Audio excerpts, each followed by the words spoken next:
Welcome to the Brighter Side of Education. I am your host, Dr. Lisa Hassler, here to enlighten and brighten the classrooms in America through focused conversation on important topics in education. In each episode, I discuss problems we as teachers and parents are facing and what people are doing in their communities to fix it. What are the variables and how can we duplicate it to maximize student outcomes?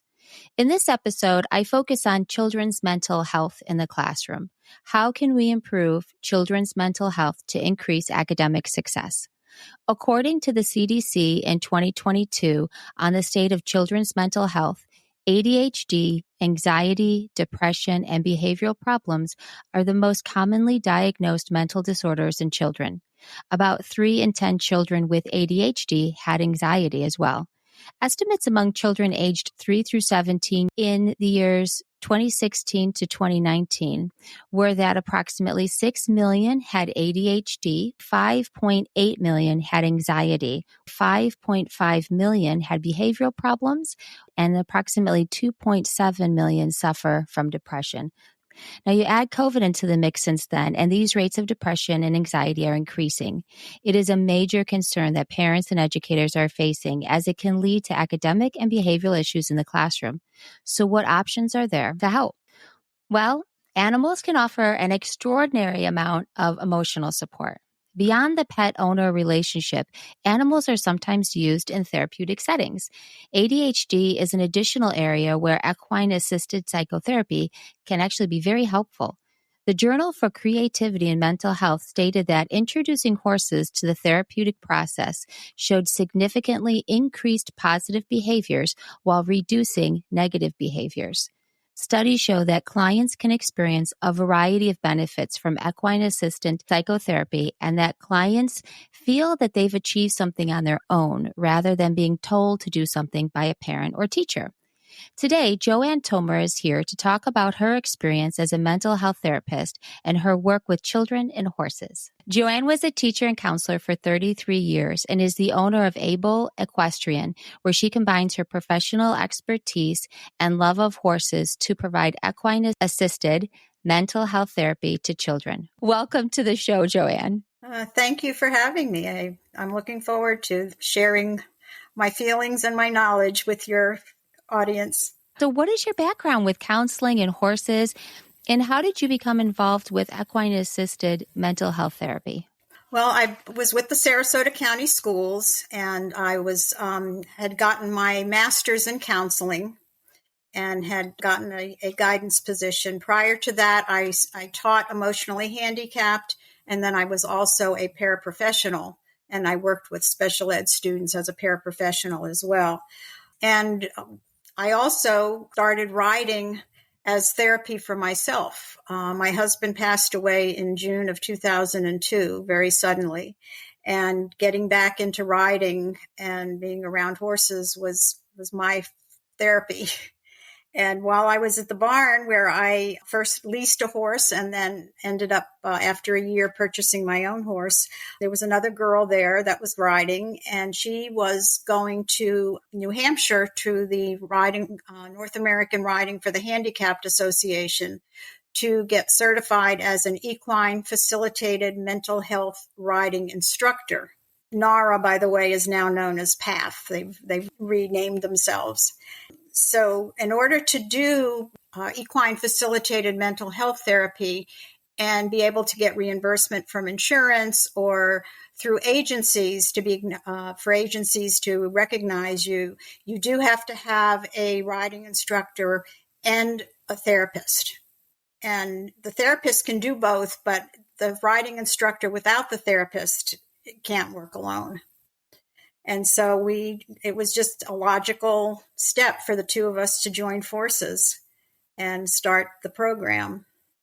Can you explain what equine therapy is and how it is different than the work that you did in the school system as a counselor? The first thing is that we see our clients out at the barn. Instead of, come sit in the chair or come sit on my couch, it's come sit on my horse. I like that. And so that's, the biggest thing is the setting, obviously. Yes. Is that, and with horses, with equine therapy, you are constantly moving, you're active. Clients are involved with the horses in all aspects of horsemanship, which I'll get to in a little while. But that, I think that's probably, the main difference is where you're seeing the clients and the type of activities that you're engaged in as a therapist. So using horses in psychotherapy is not a new concept. Can you talk about its very interesting history? It is. Actually, the ancient Greeks used horses for people with incurable illnesses. Hippocrates even discussed the value of therapeutic riding, and he claimed the benefits were unbelievable. And then there's literature dating back to the 17th century, where it's documented that it was prescribed for gout, neurological disorders, and low morale. Wow. And in 1946, equine therapy was introduced in Scandinavia after an outbreak of polio. Oh. So the original use of horses in therapy is what's known as hippotherapy, which is more of a medical diagnosis, or they use it for medical issues, and it's an adjunct to traditional physical therapy. And so you have a horse handler, a physiotherapist, and a specially trained horse to do the hippotherapy. So here in Sarasota, we have InStride in the Nokomis area, which offers hippotherapy. And then also up in Manatee County, there's SMART, Sarasota Manatee Association for Riding Therapy. And they primarily do the hippotherapy, although I believe they've also added mental health for maybe veterans. I do need to get over there sometime and check out their program. I was going to ask if there's anyone else in the area that does anything like what you do. You're kind of an anomaly, a unicorn in your area. I am. I've never seen any kind of advertising for somebody that does just the equine facilitated mental health and working out of a private setting. I'm only aware of the two programs that are, the large nonprofit programs. The therapeutic riding as a therapy was started with a lady from Denmark, and her legs were paralyzed from polio, but with therapy, she was able to win the silver medal for dressage in the 1952 Olympics. Oh, wow. And then at the same time in Germany, they were using therapeutic riding to address orthopedic dysfunctions such as scoliosis. And again, NARA, the North American Riding for the Handicapped Association, was the first riding center in North America, and that began in the 1960s. There's therapeutic riding in the United States and Canada through the Community Association of Riding of the Disabled. So again, most of the focus has been on for physical handicaps. Yeah, I see that. And so your combination of the mental health therapy portion of it is unique. But it's not done alone. You usually would then work in conjunction with, like a child would have another, maybe a counselor or a psychiatrist, and then you would also be providing that additional therapy in the outdoor setting with the horses, right? Exactly. Yeah. Frequently, it is an adjunct to more traditional therapy. For a while, I was getting clients from the Florida Center because they had a grant from, it was called a SAMHSA grant, and it was through the Central Florida Behavioral Health Network, I believe, and it allowed for adjunct services. And so they had me providing, they were called wraparound services. So not only did I provide the therapy out at the barn, but I would also go over to their facility and meet with the parents and their staff to do the services. To do all those sort of wraparound services. Yeah. What were the ages that you typically worked with, and what were the benefits academically that you saw? About 5 is the youngest, mainly because you need to have a certain amount of cognitive skills to be able to see what's going on with the horse and be able to transfer that out to your day-to-day life. So 5 is pretty much the youngest that I would go for. And then all the way up to adults at whatever age they're capable of getting on a horse. Since we're not a hippotherapy center, I don't have a lot of the adaptive things that they have, like the ramps and that kind of thing, to be able to Right. get somebody on a horse if they're not capable of getting on themselves. I teach all aspects of horsemanship. So my clients learn to groom the horses. So they learn all aspects of grooming and handling the horses, and including sometimes getting them from the pastures if necessary. Yes. Hand walking.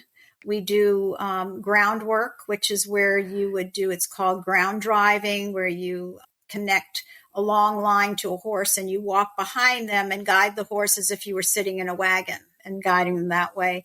And also just walking alongside the horse and getting the horse to follow you, however you using your body language to get the horse to follow you. And then, of course, we teach actual riding.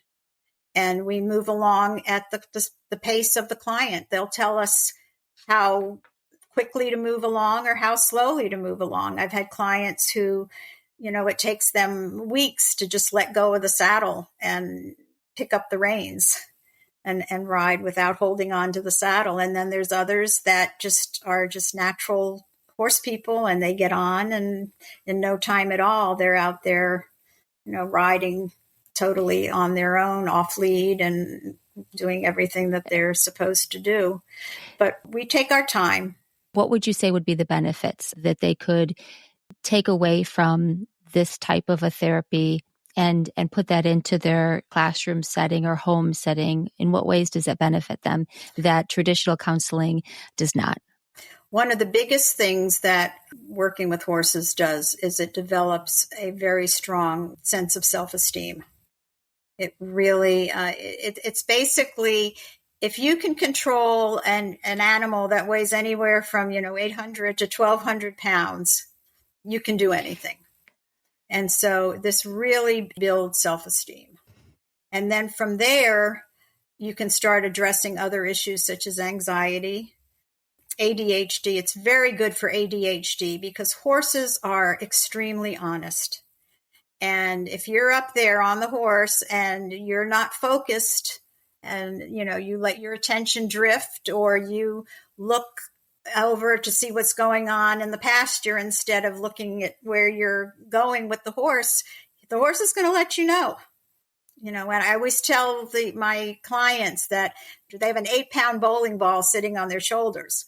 And so if that bowling ball isn't looking where it's supposed to go, isn't directed where it's supposed to go, the horse is going to let you know. A lot of teachable moments for people with ADHD because, it really forces them to pay attention and focus on, what they're doing with the horse. My daughter went to JoAnn, and she worked with her for about 6 years, I want to say, since she was about 11 years old. When I spoke to her about talking with you and about the benefits of, we always called it horse therapy. That's fine. I think that's what most people call it. Yeah. So this is what she told me. She said that it gave me something to have control over. I think as a child, many children feel out of control with the school they attend, their home life, the class they're in. She said that she had to learn how to balance the horse to be in control. So she had to control herself to control the horse. She also said that you get calm so you're not always so stressed. So it was calming for her to be on the horse and to be grooming the horse and to be in that environment. She said it strengthened and improved her emotional control because you can't be scared or your horse will freak out. Yep. The horse will mirror your reactions. Your emotions can affect the situation. And so she learned to not let her emotions rule her life. I thought that was that was powerful. But also she said it was a good way to connect was to be able to have the horse there. So she was able to connect with the horse. And she thinks it's good for people who like animals because they may talk more. It's easier to open up. And her recommendation was that kids should do it because it's a good way for kids to get their hands dirty and be in nature.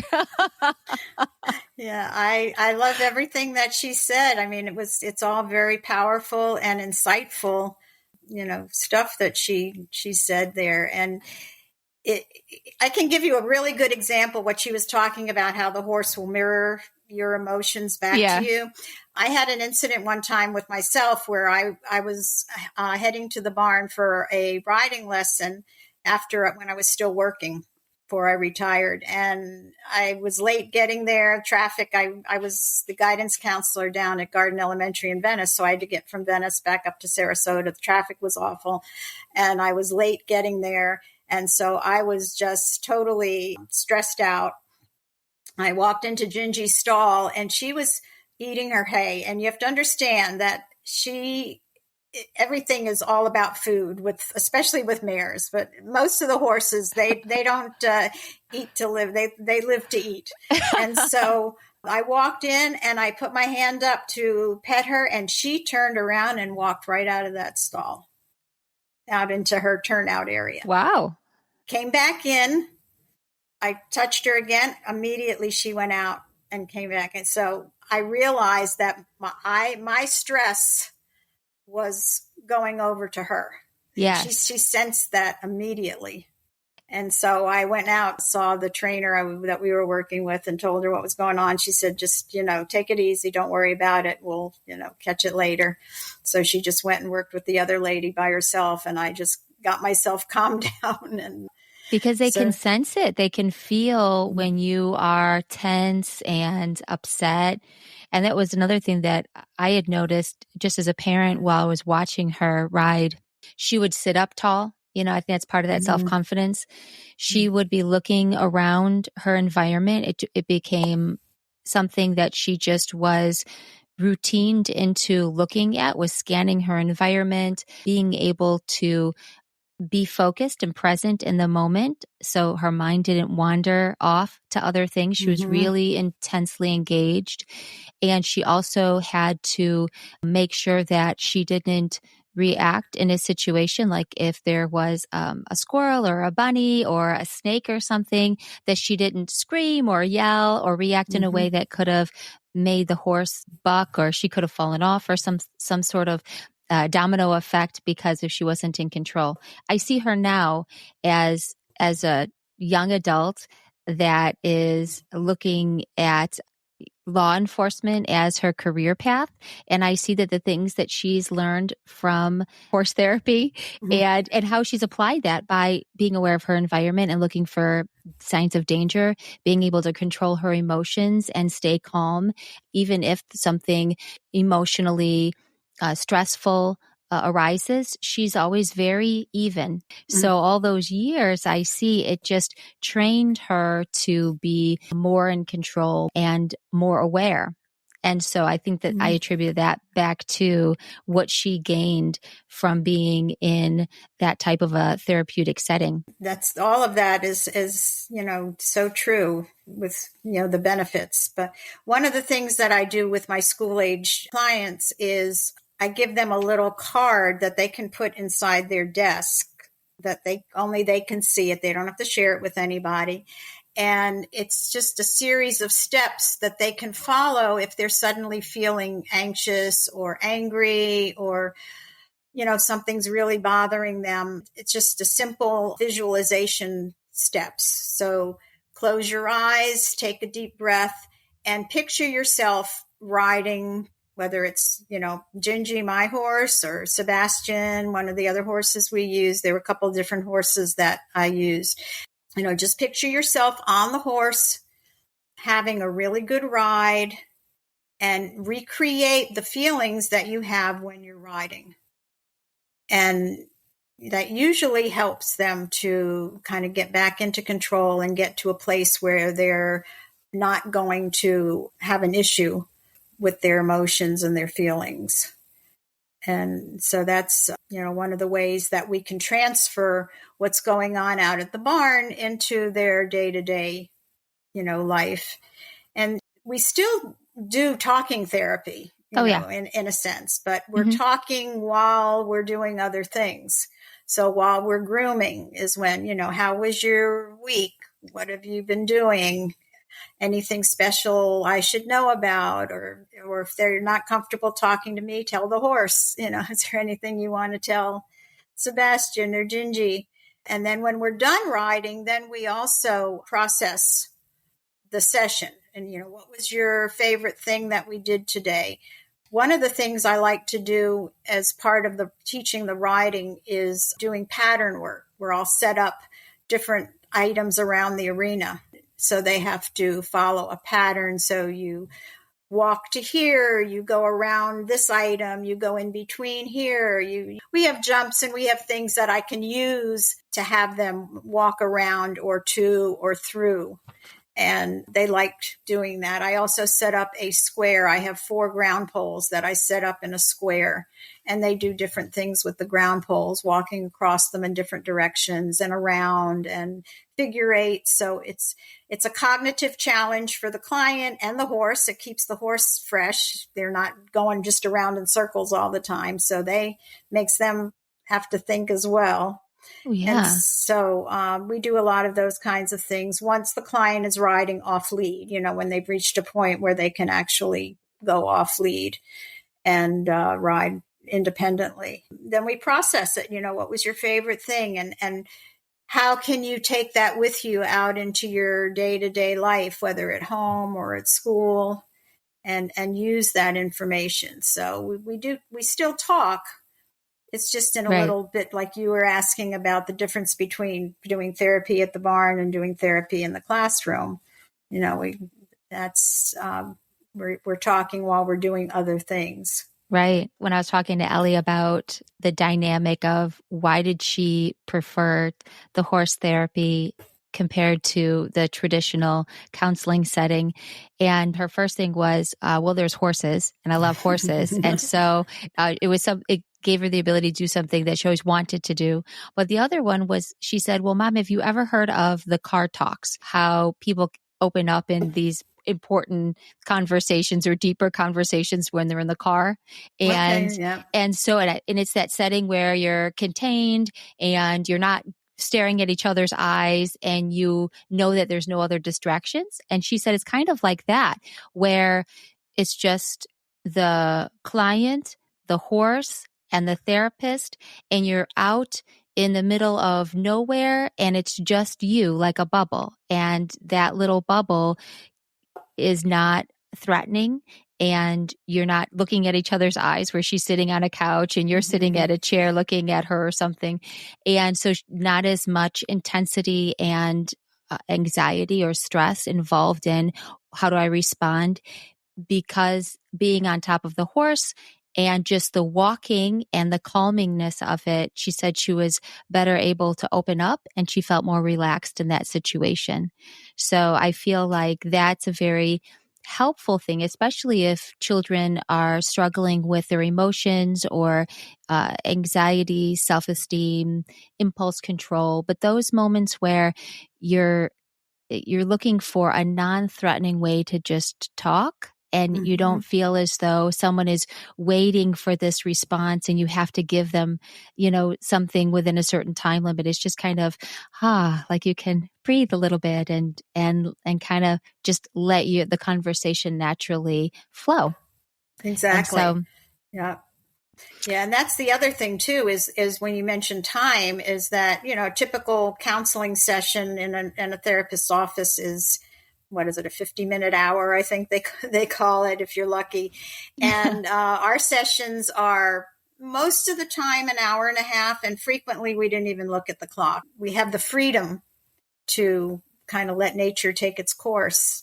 That is true. Other thing I wanted to bring out is the whole concept of riding and being around horses, in my opinion, is probably the ultimate in multitasking without realizing that you're multitasking.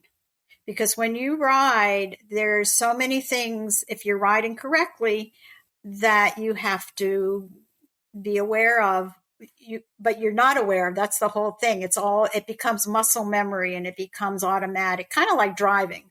Right. If you were to stop and think about how many different little things you do when you're driving a car, I mean, the list would be a mile long. And it's the same thing with riding. I mean, it's where your hands are, how you're holding the reins, how you're sitting, what you're doing with your legs. I mean, there's just so many different things that work together. And it was interesting in the 2012 Olympics in London. I guess they did a survey of all of the athletes, and they asked them what they thought the most difficult event was in the Olympics. And the number one response was the equestrian. Wow. Because what everybody said was, well, it's not just you that you have to think about. You're also having to think about, a 1,200-pound animal. That's so right. You're thinking for two, and you're working for two. That is so true. So being, horses as a therapeutic method actually brings that out in people, that you're able to do those kinds of things, but in a way that's non-threatening. And it just develops those kinds of skills that, stay with you your whole life. How would a parent know if equine therapy is a good fit for their child? And how would they find an equine-assisted mental health therapist in their area? Well, in general, first of all, you want to make sure that your child does love animals. I mean, there needs to be that affinity for animals, and Right. Especially horses. Yes. And the best way would be to find a place where they do it. I was imagine going online and Googling equine facilitated mental health therapy and see what pops up. And then what I do with all prospective clients is I have them come out, meet with me, and take a tour of the facility. And we talk about what we do, and I explain how I do my program. And there's no charge. It's just kind of a meet and greet, and come out and take a look, and then decide if that's something that you want to do or that the child wants to do. And, you go from there. It's one of those things that for the most part, once they start, they stick with it. I had a client. She's no longer a client, but she ended up buying a horse out at our barn that came on the market.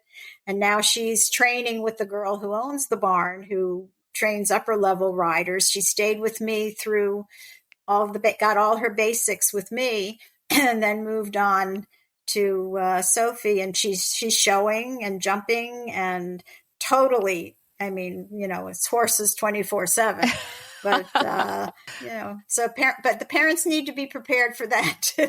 Yes, right. I know Ellie was, she had wanted to do that for a while. And then my son even went to you for a while as well. He was coming out. Yeah. And he did well too. I think it helped him a bit.